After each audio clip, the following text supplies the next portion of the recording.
Bayangkan seorang ulama sombong berdiri di tengah majelis dengan dada membusung dan suara lantang menyatakan musik itu haram. Siapa yang mendengarkannya masuk neraka. Tapi tiba-tiba Abu Nawas datang bukan dengan amarah, bukan dengan teriakan, tapi dengan hikmah yang menusuk kalbu. Dan jawaban terakhirnya sampai-sampai ulama itu menangis di tempat. Assalamualaikum warahmatullahi wabarakatuh. Sahabat yang dirahmati Allah. Jangan lupa like, subscribe, komen, sholawat, dan share video ini ke keluarga dan sahabatmu. Karena kisah ini bukan cuma menghibur, tapi bisa menyentuh jiwa dan membuka pikiran yang sempit. Yuk, simak sampai habis. Di sebuah kota kecil yang terletak di jantung peradaban Islam zaman keemasan, di mana masjid-masjid menjulang tinggi, pasar dipenuhi aroma rempah, dan suara azan berkumandang lembut di antara ganggang sempit, hiduplah seorang ulama yang namanya begitu terkenal. Namanya sering disebut di majelis taklim, di mimbar Jumat, bahkan di rumah-rumah penduduk saat mereka membicarakan siapa yang paling alim di kota itu. Ia hafal Al-Quran sejak kecil, menguasai puluhan kitab fikih, hadis, dan tafsir. Lidahnya fasih berbahasa Arab, logikanya tajam seperti pedang, dan fatwanya selalu ditunggu-tunggu. Tapi di balik semua itu, ada sesuatu yang tak terlihat oleh mata awam. Hatinya dipenuhi kesombongan. Ia tak pernah merasa cukup hanya dihormati. Ia ingin ditaati tanpa pertanyaan, dipuja tanpa kritik, dan dipercaya tanpa keraguan. Setiap kali berbicara, suaranya selalu keras, matanya menyipit tajam. Seolah-olah setiap orang di sekitarnya adalah murid bodoh yang harus diperbaiki. Ia tak pernah tersenyum hangat kepada rakyat kecil. Baginya, ilmu adalah kekuasaan dan kekuasaan harus dipertahankan dengan sikap dingin dan jarak yang jauh. Bahkan ketika seorang nenek tua datang bertanya tentang hukum menjual kurma, ia menjawab dengan nada sinis, "Kalau tidak tahu, jangan jual, nanti dosa." Yang paling terkenal dari sikapnya adalah kebenciannya terhadap musik dalam segala bentuknya. Baginya, suara rebana, nyanyian anak-anak, bahkan denting lonceng kuda di jalan semuanya adalah permainan setan. Ia sering berkhotbah di masjid dengan wajah muram. Barang siapa yang mendengarkan alat musik, maka Allah akan mengganti dagingnya dengan daging babi. Siapa yang bernyanyi, maka malaikat menjauh darinya. Ucapannya itu membuat banyak orang ketakutan. Para ibu berhenti menyanyikan lagu pengantar tidur untuk anaknya. Anak-anak tak lagi bermain sambil bersenandung. Bahkan di hari raya, suasana jadi sunyi karena takut dianggap melanggar syariat. Namun di balik ketakutan itu, tumbuh pula rasa penasaran dan kegelisahan. Apakah benar semua suara itu haram? Bisik seorang penjual roti pada temannya. Bukankah Rasulullah pernah membiarkan para sahabat menyanyi saat membangun masjid? Tapi tak ada yang berani mengatakan itu keras-keras.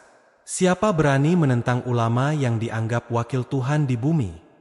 Hingga suatu pagi yang cerah, di hari Jumat menjelang zuhur, terjadi peristiwa yang mengguncang kota itu. Di sudut pasar, tempat biasanya orang berkumpul jual beli, sekelompok anak muda sedang duduk melingkar. Mereka bukan sedang bermain judi atau mabuk. Mereka sedang bernyanyi selawat. Suara mereka lembut, penuh cinta, memuji Rasulullah dengan lirik yang indah. Selawatullah ala tiril asrori, ya Habibal Kolbi ya Muhammad.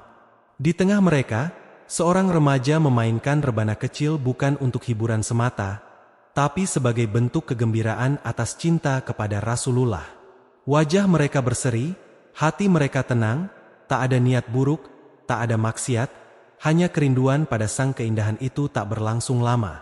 Dari kejauhan terdengar suara langkah kaki yang berat dan marah. Semua orang tahu siapa itu, sang ulama sombong. Ia datang dengan jubah panjangnya berkibar. Sorot matanya menyala seperti api. Begitu melihat rebana dan mendengar nyanyian, wajahnya langsung memerah. Tanpa basa-basi, ia berteriak lantang hingga seluruh pasar terdiam. "Haram! Semua kalian akan masuk neraka.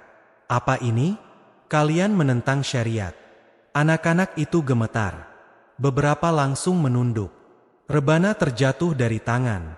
Seorang gadis kecil menangis pelan di balik ibunya. Tak ada yang berani bicara. Takut, malu, sedih.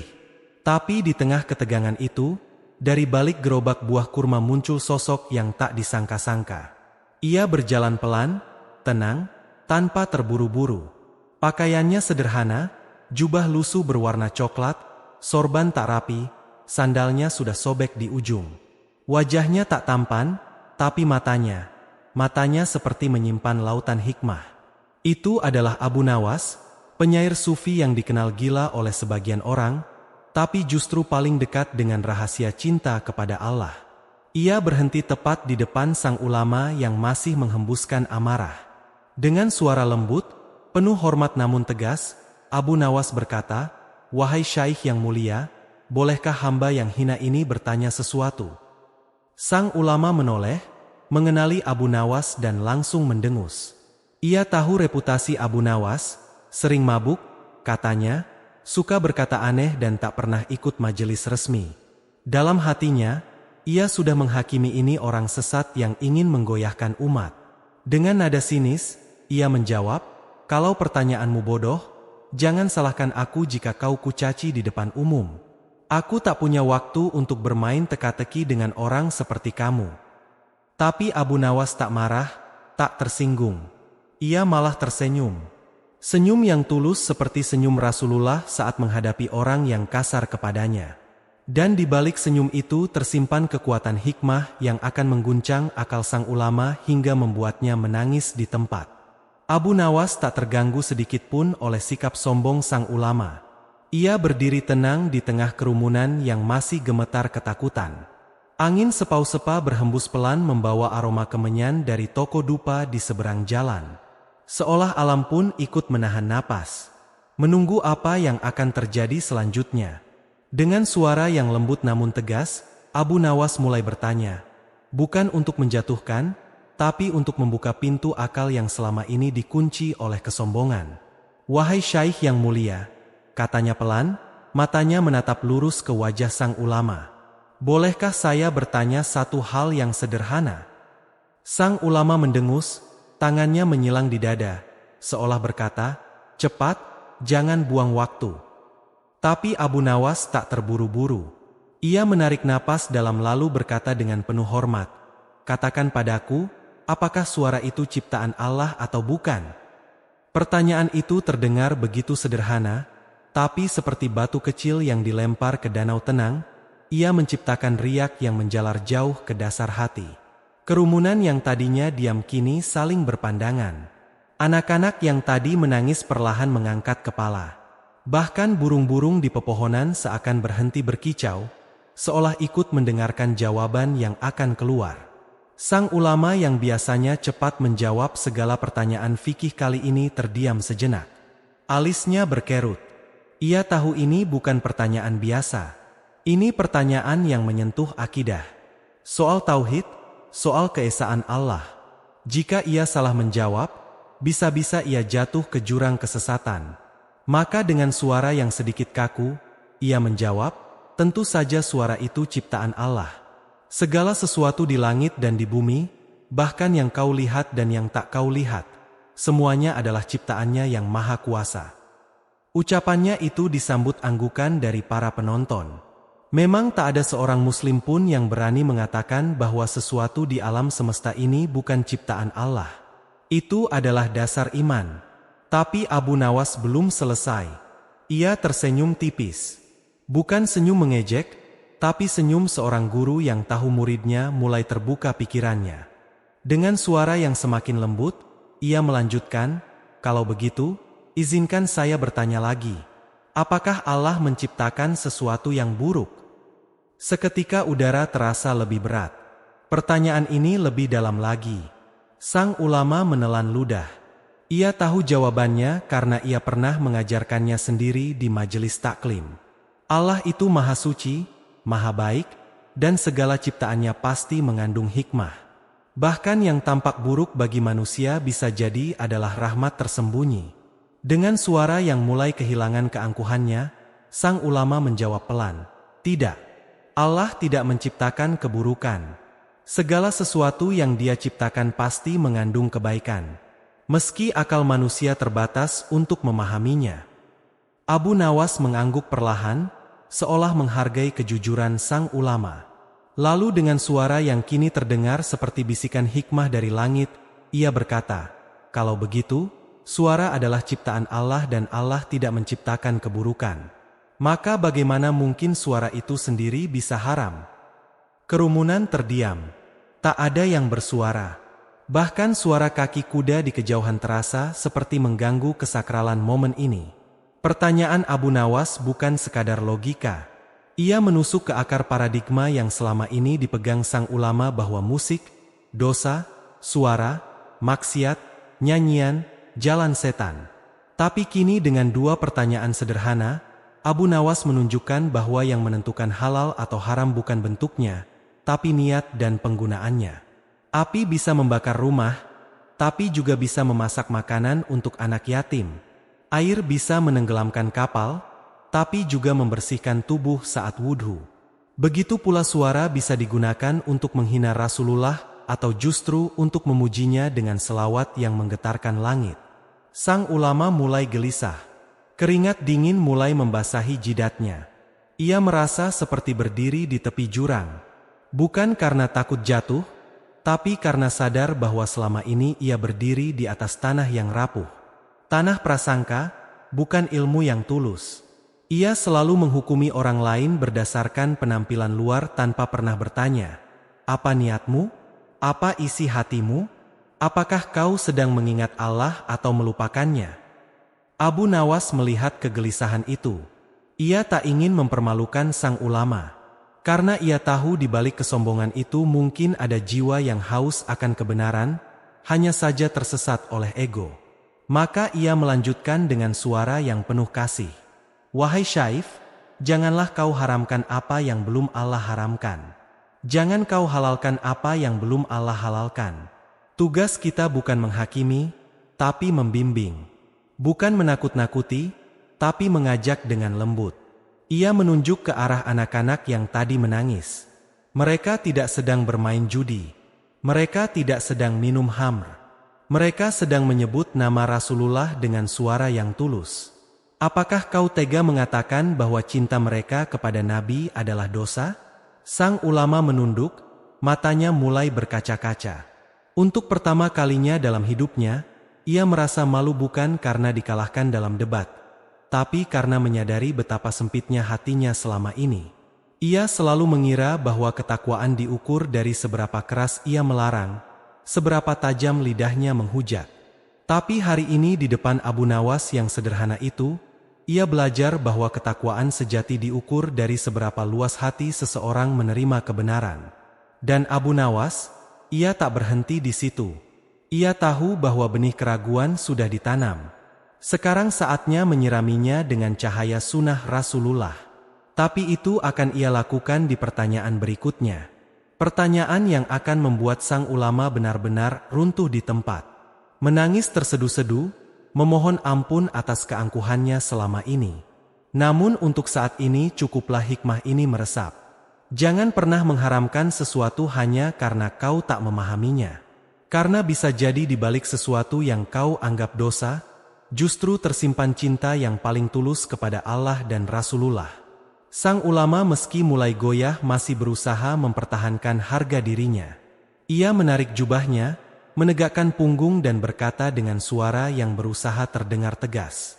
Meski getar kecil terasa di ujung lidahnya, tapi Rasulullah melarang alat musik. Ada hadis syahih yang menyebutkan, akan ada di umatku kelompok yang menghalalkan zina, sutra, khamr, dan alat musik. Ucapannya itu disambut anggukan dari beberapa orang di kerumunan. Mereka yang selama ini takut bertanya, kini merasa dibenarkan. Tapi Abu Nawas, ia tak terkejut sedikit pun. Bahkan ia tersenyum bukan senyum kemenangan, tapi senyum seorang yang tahu bahwa kebenaran tak perlu dipaksakan, cukup ditunjukkan dengan cahaya. Dengan tenang, Abu Nawas melangkah satu langkah maju. Matanya menatap sang ulama bukan dengan tantangan, tapi dengan belas kasih. Lalu ia bertanya, suaranya lembut namun menusuk. "Wahai Syaif, Bolehkah saya tanya apakah Rasulullah pernah mendengar nyanyian para sahabat saat mereka bekerja membangun Masjid Nabawi? Pertanyaan itu seperti petir di siang bolong. Sang ulama terdiam. Ia tahu jawabannya. Ia bahkan pernah mengajarkannya di kelas hadis.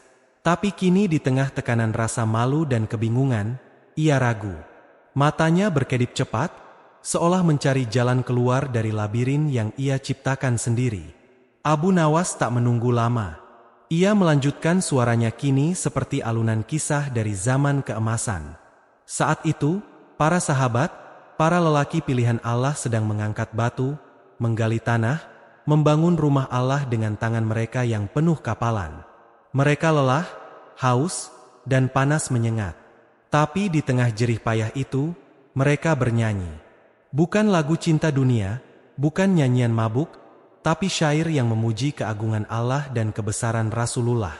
Ia menirukan suara para sahabat dengan lembut. Kami adalah pasukan yang datang dari Yaman.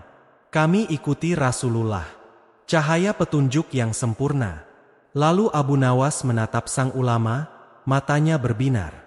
Dan tahukah kau wahai Syaif, apa yang dilakukan Rasulullah saat mendengar nyanyian itu? Kerumunan menahan napas, bahkan angin seakan berhenti berhembus. Rasulullah tidak marah, tidak melarang, tidak mengusir mereka. Bahkan beliau tersenyum. Beliau bersabda, biarkan mereka bernyanyi. Ini adalah semangat iman yang mengalir dari hati mereka. Sang ulama terguncang, wajahnya pucat. Ia tahu hadis itu benar. Diriwayatkan oleh Imam Bukhari dalam kitab Al-Adab Al-Mufrad, juga disebut dalam sirah Ibnu Hisham. Tapi selama ini ia selalu mengabaikannya. Ia hanya mengambil hadis yang mengharamkan, tapi menutup mata pada hadis yang membolehkan dalam konteks tertentu. Abu Nawas melihat kegelisahan itu. Ia tahu ini saat yang tepat. Saat hati mulai retak, maka cahaya bisa masuk. Maka ia melanjutkan dengan suara yang kini bergetar penuh cinta. Bahkan wahai Syaif, saat Rasulullah menikahkan putri tercintanya, Sayyidah Fatimah Az-Zahra dengan Ali bin Abi Thalib, dua jiwa suci yang dicintai Allah, beliau tidak hanya membiarkan nyanyian, tapi justru memerintahkan para wanita Ansyar untuk menyanyikan selawat dan memainkan rebana. Ia menirukan sabda Rasulullah dengan suara penuh hikmat. Umumkanlah pernikahan ini dengan suara rebana, dan jangan seperti pernikahan jahiliyah yang disembunyikan. Mendengar itu, seorang nenek tua di kerumunan menangis. Ia ingat masa mudanya saat ia ikut menyanyikan selawat di pesta pernikahan cucunya lalu dihina oleh murid sang ulama sebagai pelaku bidah. Kini ia tahu cintanya kepada Rasulullah lewat nyanyian itu bukan dosa, tapi ibadah. Sang ulama mulai limbung, kakinya gemetar. Ia ingin membantah, tapi lidahnya keluh. Bagaimana mungkin ia yang mengaku pembela sunnah justru mengabaikan sunnah yang nyata-nyata dilakukan Rasulullah sendiri? Ia selalu mengatakan, ikuti sunnah, tapi ternyata yang ia ikuti hanyalah sebagian sunnah yang sesuai dengan prasangkanya, bukan sunnah yang utuh dan penuh rahmat. Abu Nawas mendekat, suaranya kini seperti bisikan dari hati ke hati. Wahai Syaif, jangan kau jadikan agama ini sempit. Rasulullah datang bukan untuk membebani, tapi untuk meringankan, bukan untuk membuat manusia takut pada suara, tapi untuk mengajarkan mereka mendengar suara kebenaran di dalam hati. Ia menunjuk ke arah anak-anak yang tadi diteriaki. Mereka tidak sedang bermain musik untuk mabuk atau berzina. Mereka sedang membangun jembatan cinta kepada Rasulullah lewat suara. Dan kau datang dengan amarah, bukan dengan hikmah. Kau hancurkan jembatan itu dengan tuduhan neraka. Sang ulama akhirnya menunduk, matanya basah. Untuk pertama kalinya, ia merasa hina bukan karena dikalahkan, tapi karena menyadari betapa jauh ia telah menyimpang dari jalan Rasulullah yang penuh kasih. Dan Abu Nawas, ia tak berhenti di sini. Ia tahu bahwa luka hati ini butuh obat terakhir. Obat yang akan membuat sang ulama benar-benar runtuh dalam taubat, menangis terseduh-seduh, dan memeluk kebenaran tanpa syarat. Tapi itu akan datang di pertanyaan berikutnya. Pertanyaan tentang niat. Tentang hati dan tentang siapa sebenarnya yang layak disebut dekat dengan Allah. Namun untuk saat ini cukuplah hikmah ini meresap dalam dada setiap yang mendengar. Jangan pernah mengklaim dirimu paling benar hanya karena kau hafal dalil. Karena Rasulullah lebih mencintai hamba yang tulus menyanyikan selawat dengan suara serak daripada ulama yang menghakimi dengan lidah tajam tapi hati beku. Abu Nawas tak berhenti di situ. Ia tahu bahwa sang ulama mulai goyah, tapi belum benar-benar menyerah pada kebenaran. Maka dengan suara yang kini lebih lembut seperti angin sepoi yang membawa aroma mawar dari taman surga, ia melanjutkan, "Wahai Syaif, izinkan saya mengingatkanmu pada hari paling indah dalam sejarah keluarga Rasulullah." Ia berhenti sejenak, membiarkan kata-kata itu meresap. Mata kerumunan tertuju padanya. Bahkan burung-burung di pepohonan seakan diam ikut mendengarkan kisah suci yang akan disampaikan. Saat Rasulullah menikahkan putri kesayangannya, Sayyidah Fatimah Az-Zahra, bunga dari taman surga, cahaya dari cahaya Rasulullah dengan Ali bin Abi Thalib, sang singa Allah, beliau tidak hanya membiarkan nyanyian, tapi justru memerintahkan para wanita Ansyar untuk menyanyikan selawat dan memainkan rebana. Suara Abu Nawas bergetar penuh hikmat saat menirukan sabda Rasulullah. "Umumkanlah pernikahan ini dengan suara rebana, dan jangan seperti pernikahan jahiliyah yang disembunyikan." Mendengar itu, seorang ibu tua di barisan depan menangis terseduh. Ia teringat putrinya yang dulu dihina habis-habisan karena memainkan rebana saat walimah. Disebut pelaku bidah, pengikut setan, bahkan musuh agama.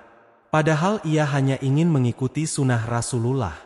Kini di tengah pasar yang panas, air matanya jatuh bukan karena sedih, tapi karena lega.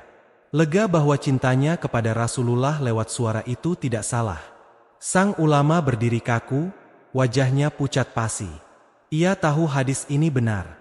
Diriwayatkan oleh Imam Ahmad, Abu Daud, dan disyahihkan oleh para ulama hadis. Tapi selama ini ia sengaja mengabaikannya. Ia hanya mengambil dalil yang keras, yang melarang, yang bisa ia gunakan untuk menghakimi orang lain. Ia lupa bahwa Rasulullah adalah rahmat bagi seluruh alam, bukan algojo yang datang untuk menghukum. Abu Nawas melihat kegelisahan itu, ia tak ingin mempermalukan, tapi menyembuhkan. Maka ia melangkah pelan. Suaranya kini seperti bisikan dari hati ke hati. "Wahai Syaif, katakan padaku, apakah Rasulullah pernah marah ketika mendengar nyanyian sawat? Apakah beliau pernah mengusir orang yang memuji namanya dengan suara merdu?" Sang ulama diam. Ia tahu jawabannya, tidak pernah. Justru Rasulullah bersabda, "Orang yang paling aku cintai di antara kalian adalah yang paling banyak berselawat kepadaku." Dan dalam riwayat lain, beliau berkata, "Aku diberi 5 perkara yang tidak diberikan kepada nabi sebelumku dan di antaranya bumi dijadikan suci bagiku maka jadikanlah ia tempat salat dan suci. Dan aku diberi kecintaan umatku." Dan mereka menunjukkan cinta itu dengan menyebut namaku, memuji-muji, dan berselawat. Abu Nawas menatap sang ulama dengan mata penuh belas kasih. Kalau Rasulullah saja senang ketika namanya disebut dengan suara indah, lalu mengapa kau marah? Apakah kau lebih suci daripada Rasulullah? Pertanyaan itu seperti palu godam yang menghancurkan benteng kesombongan sang ulama. Ia terhuyung mundur selangkah. Tangannya gemetar. Untuk pertama kalinya ia merasa takut. Bukan takut pada manusia, tapi takut pada dirinya sendiri. Takut bahwa selama ini ia bukan membela agama, tapi membela egonya sendiri. Tapi Abu Nawas belum selesai. Ia tahu bahwa akar masalah bukan pada musik atau rebana, tapi pada niat dan isi hati. Maka ia berkata dengan suara yang kini mengalir seperti sungai hikmah, "Wahai Syaif, bukan suaranya yang haram, bukan rebananya yang dosa, tapi niat dan isi hati pendengarnya." Ia menunjuk ke arah seorang pemuda yang sedang duduk di pojok pasar, memainkan kecapi sambil menyanyikan syair cinta kepada Rasulullah. Jika ia bernyanyi untuk mengingat Allah, untuk memuji Rasulullah, untuk mengajak orang pada kebaikan, apakah itu dosa? Lalu ia menunjuk ke arah penjuru lain, tempat para pemabuk duduk di kedai anggur, tertawa sambil mendengarkan nyanyian cabul. Tapi jika seseorang mendengarkan suara itu untuk melupakan Allah, untuk membangkitkan nafsu, untuk merusak akhlak, maka itu memang jalan setan. Ia menatap sang ulama lurus ke mata. Jadi, wahai Syaif, jangan kau hukumi bentuknya. Hakimilah niatnya. Karena Allah tidak melihat pada rupamu, hartamu, atau suaramu, tapi pada hatimu. Sang ulama akhirnya runtuh bukan secara fisik, tapi secara spiritual. Air matanya mulai mengalir deras bukan karena malu di depan orang banyak, tapi karena menyesal. Menyesal telah menghakimi ribuan orang hanya karena mereka menyanyi. Menyesal telah membuat anak-anak takut menyebut nama Rasulullah dengan suara gembira. Menyesal telah menjadikan agama ini seperti penjara, bukan taman rahmat. Dan di tengah tangisnya, Abu Nawas meletakkan tangan di bahunya. Gerakan sederhana yang penuh makna, pengampunan, persaudaraan, dan undangan untuk kembali ke jalan cinta. Sebab sahabat, agama bukan soal larangan semata. Agama adalah soal cinta. Cinta kepada Allah, cinta kepada Rasulullah, dan cinta kepada sesama manusia. Meski mereka berbeda cara dalam mengekspresikannya, Abu Nawas mendekat. Suasana pasar yang tadinya panas dan tegang kini berubah menjadi hening. Hening yang penuh kehadiran rahmat. Angin berhembus pelan, membawa aroma daun kurma dan kemenyan. Seolah langit pun ikut menunduk menyaksikan momen sakral ini. Abu Nawas menatap sang ulama yang kini berdiri gemetar. Air matanya mengalir tanpa henti. Dengan suara yang bergetar penuh kasih, ia berkata, "Wahai Syaif, kau menuduh orang lain masuk neraka hanya karena mereka mendengar suara rebana.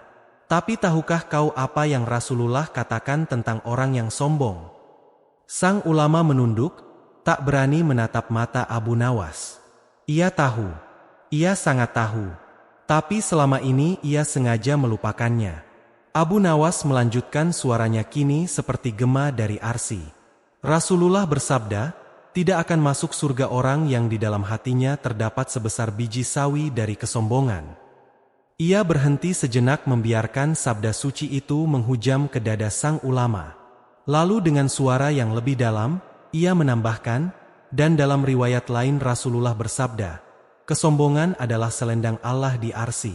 Siapa yang merebutnya, yaitu siapa yang sombong di muka bumi, maka Allah akan menghancurkannya di hari kiamat. Mendengar itu, sang ulama benar-benar runtuh. Ia berlutut di tanah. Debu pasar menempel di jubahnya yang dulu selalu ia jaga agar tetap bersih dan wangi. Tangannya memegang dada, seolah jantungnya ingin meledak oleh penyesalan. Ia menangis tersedu-sedu. Bukan tangisan pura-pura, tapi tangisan tobat sejati. Tangisan seorang hamba yang baru saja menyadari betapa jauh ia telah tersesat dari jalan cinta. Dengan suara parah ia berkata pelan, hampir berbisik, "Ampuni aku wahai Abu Nawas. Aku buta oleh ilmuku sendiri. Aku kira aku sedang membela agama, padahal aku sedang membela egoku. Aku kira aku dekat dengan Allah, padahal aku jauh darinya karena sombongku." Air matanya jatuh ke tanah bercampur debu seperti doa yang akhirnya menemukan jalannya ke langit. Kerumunan yang tadinya takut kini ikut menangis. Seorang anak kecil memeluk ibunya. Seorang penjual roti mengusap matanya dengan ujung kain sarung. Bahkan burung-burung di pepohonan seakan ikut berduka.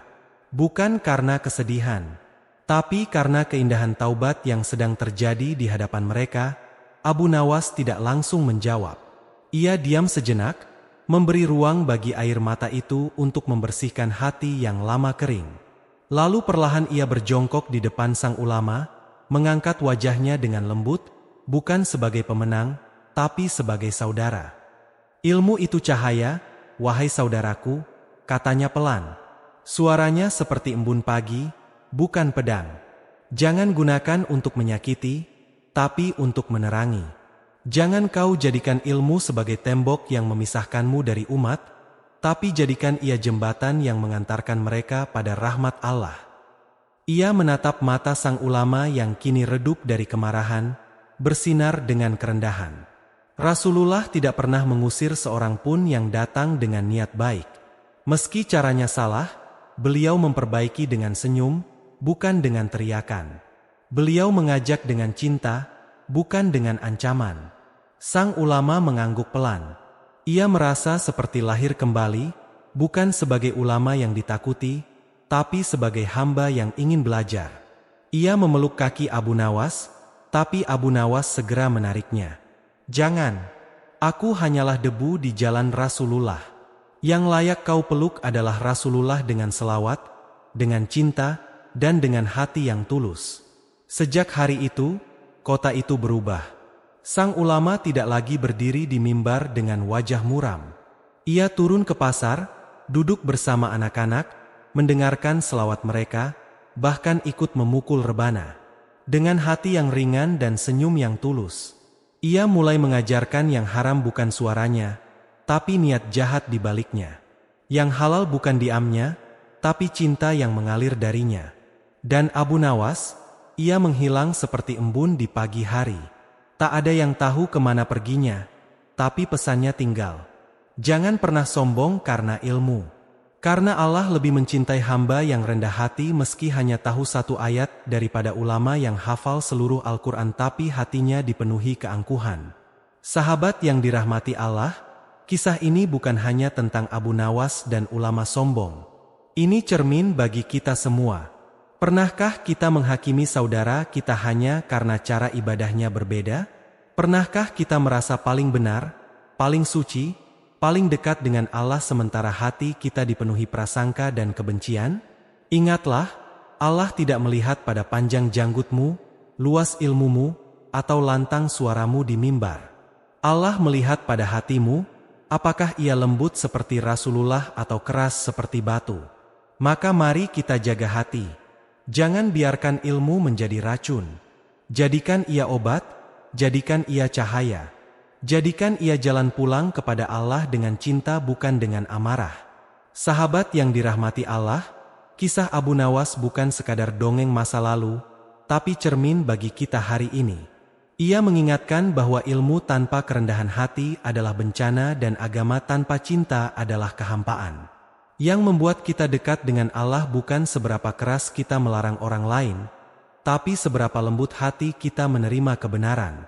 Bukan seberapa banyak dalil yang kita hafal, tapi seberapa tulus cinta kita kepada Rasulullah yang bisa terlihat bahkan dari suara selawat seorang anak kecil. Jangan biarkan ego menyamar sebagai pembela agama. Karena Rasulullah datang bukan untuk membangun tembok penghakiman, tapi untuk membuka pintu rahmat bagi seluruh alam. Mari kita jadi seperti Abu Nawas, bijak dalam berbicara, lembut dalam menyampaikan, dan tulus dalam mencintai sesama meski berbeda cara. Jika kisah ini menyentuh hatimu, jangan lupa like, komen, shawat, subscribe, dan share ke keluarga serta sahabatmu. Karena satu share bisa jadi sebab hidayah bagi seseorang yang sedang kehilangan arah. Semoga Allah buka hati kita untuk menerima kebenaran dengan lapang dada. Jauhkan kita dari sifat sombong dan jadikan kita hamba yang dicintainya bukan karena ilmu, tapi karena kerendahan hati. Wassalamualaikum warahmatullahi wabarakatuh.